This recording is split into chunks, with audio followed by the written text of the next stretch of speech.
Bonjour à toutes et à tous, bienvenue à un cours. Aujourd'hui, je vais vous parler du projet C'est tout bon. On va faire la rencontre de Charles qui fait pousser ici des petits fruits rouges, des framboises mais aussi des fraises. Il va nous apprendre justement comment faire pousser des petits fruits délicieux. Alors suivez-moi, on va à sa rencontre. Bonjour Charles. Salut François.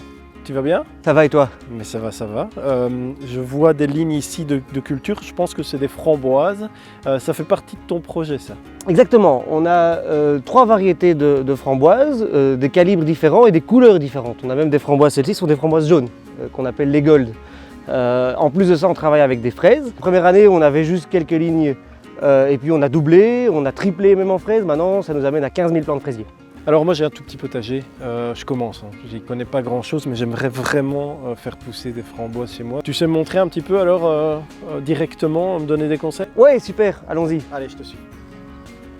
Bien, un framboisier remontant comme ceci, tu les plantes à l'automne, d'accord? Donc tu viens planter une canne comme ceci, d'accord? Qui est un morceau de bois en fait, si tu veux. Et cette première canne va commencer à donner plus ou moins au mois de juin, d'accord? Donc les feuilles vont sortir au mois de juin.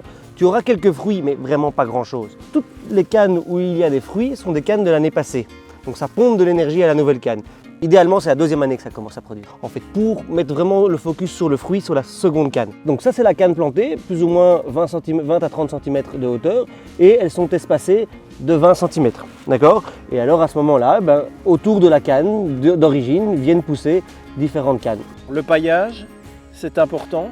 Très important pour la mauvaise herbe surtout, parce que la mauvaise herbe, elle vient prendre toute l'énergie à la plante et du coup, elle vient l'étouffer même de temps en temps. En ce qui concerne les autres fruits, moi j'avais envie aussi de faire pousser des fraises. J'imagine que c'est un peu différent.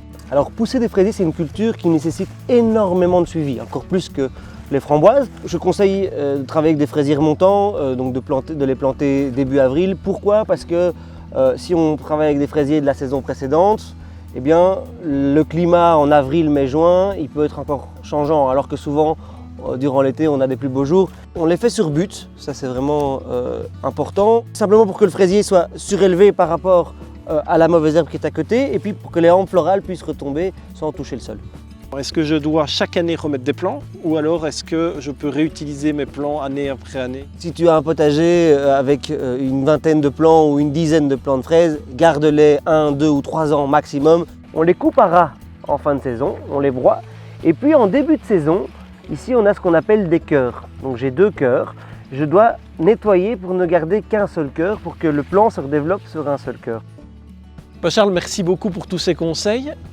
Pour toi, j'imagine que là, maintenant, on entre dans le vif du sujet, dans la grosse saison. Oui, là maintenant, on a vraiment 2 mois et demi, 3 mois dans le feu de l'action. On travaille essentiellement avec des commerçants de la région qui revendent nos différents fruits, nos produits transformés également.